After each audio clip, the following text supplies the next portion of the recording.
The Newsday continues here on One News Now. I'm Riza Diaz. The Foreign Affairs Department says there are no reports yet of Filipino casualties in Israel following a militant attack. According to DFA Assistant Secretary Paul Cortez, all Filipinos in Israel are accounted for. With this, he also belied reports of alleged abductions among Filipinos by armed men. So far, there are no reports of any Filipinos affected. Nobody has been hurt or killed, or there are no casualties. The reports on what we see on social media about these students who have been supposedly abducted have been unverified. Cortez assured the public that the Philippine Embassy in Tel Aviv has a contingency plan in place. But for now, he explained that there are no indications yet that repatriations are needed. The embassy has a contingency plan in place if and when it is necessary to repatriate or to evacuate all the Pinoys. For now, there is no indication that they need to evacuate. It was the ruling Hamas militant group in Gaza Strip that carried out the attack on Israel. Here's how it unfolded, courtesy of the Associated Press.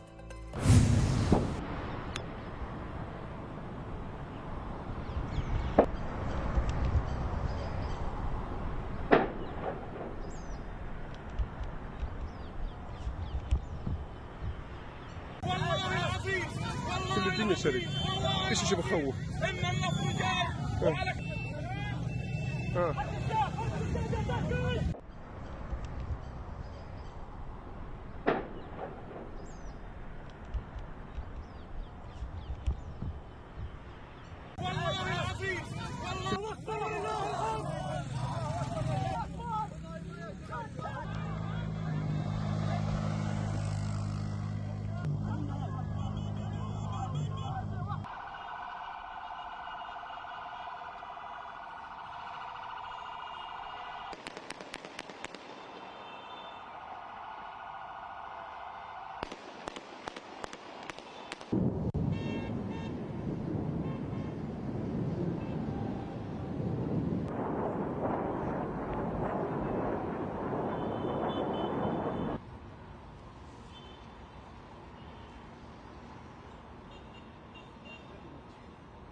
חמאס עשה טעות חמורה הבוקר, הוא פתח במלחמה כנגד מדינת ישראל.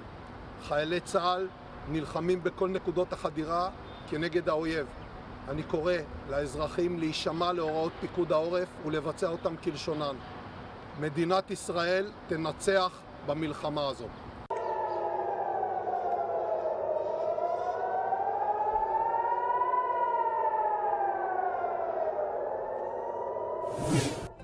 We'll be back with more stories after the break. Keep it here on One News.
You're still watching One News Now. I'm Riza Diaz. A former member of the Socorro group shares his testimony regarding a supposed mass grave in their area. Gio Robles with the report. It's been almost 3 years, but the death of Bong's child in Sitio Kapihan is still fresh in his memory. Despite Bong's desire to take the child to the hospital, his wife prevented him. Nandito naman yung Panginoon natin na si Jerins. Kaya manalig lang daw ako. After more than a year since leaving SBSI, Bong returned to Sitio Kapihan. By then, his wife had already been allegedly married off to another SBSI member by none other than Senor Aguila himself.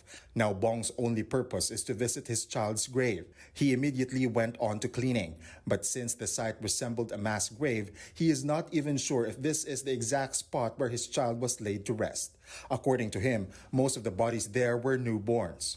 Hindi mo alam yung nilibingan anak mo. Nandun pala yung isang bata doon sa ilalim. Parang patong-patong na lang. Hindi mo alam kung may sa baba na nandun pala yung isang bata na nilibing doon.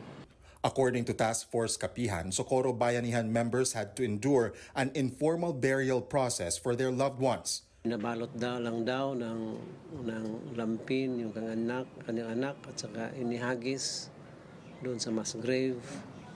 At umiyak siya nung nakita na pagulong-gulong na yung anak niya doon sa talahiban. Kasi ang sa kanila kasi parang wala nang kwenta yung patay kasi ang orientation kasi nila sigurado na sa langit. But it's not just issues with respect for the dead. The mass grave also poses a threat to the health of SBSI members in Sitio Kapihan with the improper handling of the dead. SBSI has yet to respond to this issue. For 1PH, Gio Robles, News 5. Let's now take a quick look at other stories we're watching. NAIA registers over 33.7 million domestic and international passengers from January to September this year. This figure already surpasses the total number of arrivals in the whole year of 2022. Unioil Philippines projects a hefty rollback that will take effect on Tuesday. Diesel would go down by up to 2 pesos and 50 centavos per liter and gasoline by up to 3 pesos and 10 centavos. And in sports, China still leads the medal haul at the 19th Asian Games, which caps off today. The Philippines, meanwhile, is at the 18th spot with 18 medals. And those are the top stories of the hour. Join us later at 4:30 in the afternoon as we continue to monitor the day's biggest stories. I'm Riza Diaz. We are One News.